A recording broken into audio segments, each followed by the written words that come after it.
Prinsip diet diabetes, Anda harus memahami terlebih dahulu 6 kategori makanan. 6 kategori makanan adalah 1. Nasi, mie, dan ubi-ubian. 2. Sayuran. 3. Buah-buahan. 4. Telur, ikan, daging. 5. Produk susu. 6. Kacang-kacangan dan biji-bijian. Nasi atau ubi-ubian, susu, dan buah-buahan kaya akan karbohidrat yang dapat dengan mudah mempengaruhi kontrol gula darah. Semua jenis makanan dapat diterima, tetapi asupannya harus dikontrol menurut kelompok umur dan tingkat aktivitas yang berbeda. Asupan yang disarankan untuk setiap orang juga berbeda. Anda dapat berdiskusikan dengan ahli gizi untuk merancang rencana diet yang cocok untuk Anda. Hal selanjutnya yang harus dilakukan adalah memahami cara mengganti porsi kaya karbohidrat.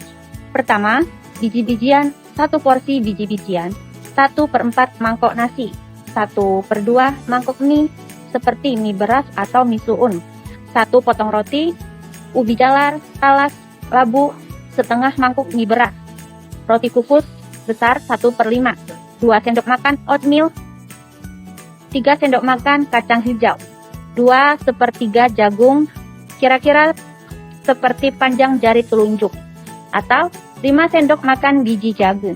Selanjutnya, untuk buah-buahan, porsi buahnya kira-kira sebesar kepalan tangan, atau buah yang dipotong-potong diletakkan di mangkuk sekitar 80% penuh. Contoh, 1 porsi buah, seperti semangka, mangga, jambu biji, melon, tomat kecil, sebanyak 0,8 mangkok penuh. Jambu air dan kiwi 1,5 buah. Setengah potong buah pisang, 2 sendok makan blueberry kering, 1 sendok makan anggur kering. Sarankan penderita diabetes makan untuk lebih sedikit buah kering dan jus buah untuk menghindari asupan gula yang berlebihan secara tidak sengaja. Berikutnya adalah susu. Meskipun susu kaya akan kalsium, susu itu sendiri mengandung laktosa yang juga dapat mempengaruhi perubahan gula darah. Oleh karena itu, perlu mengikuti asupan yang direkomendasikan oleh ahli gizi untuk menghindari asupan yang berlebihan. 1 porsi susu segar 240 ml, 3 sendok makan susu bubuk rendah lemak, 2 potong keju, 210 gram yogurt tanpa pemanis, 1 botol 240 ml yogurt cair tanpa pemanis. Selain 3 jenis makanan yang baru saja disebutkan, yang mempengaruhi kadar gula darah, asupannya harus dibatasi. Selanjutnya, saya akan memperkenalkan kepada Anda jenis makanan yang tidak akan mempengaruhi gula darah dan menyarankan dengan makanan gula yang dapat menunda kenaikan gula darah. Pertama, makanan nabati dan makanan kaya serat dapat membantu menstabilkan kadar gula darah. 1 porsi sayuran dimasak sekitar setengah mangkuk, seperti sawi putih, daun ubi jalar, mentimun, labu ular atau belut, jagung kecil, jamur, shiitake, kacang panjang, paprika, dan lain-lain. Pengingat, tomat besar termasuk sayuran, sekitar 2/3 hingga 1 porsi.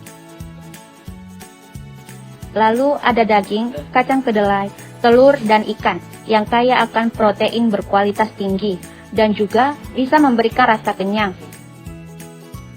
Tetapi perlu diperhatikan bahwa orang yang berfungsi ginjal yang buruk harus membatasi asupannya. 1 porsi seperti 30 gram ikan tenggiri, salmon, dan daging stik kira-kira 1/3 ukuran telapak tangan.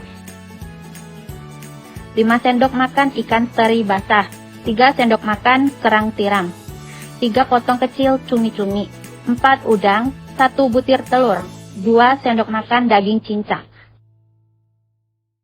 3 sendok makan abon daging, 2 sendok makan kacang kedelai rebus, 2 sendok makan kacang hitam, 2 potong kecil tahu putih, 2 potong tahu goreng, 190 ml susu kedelai bebas gula.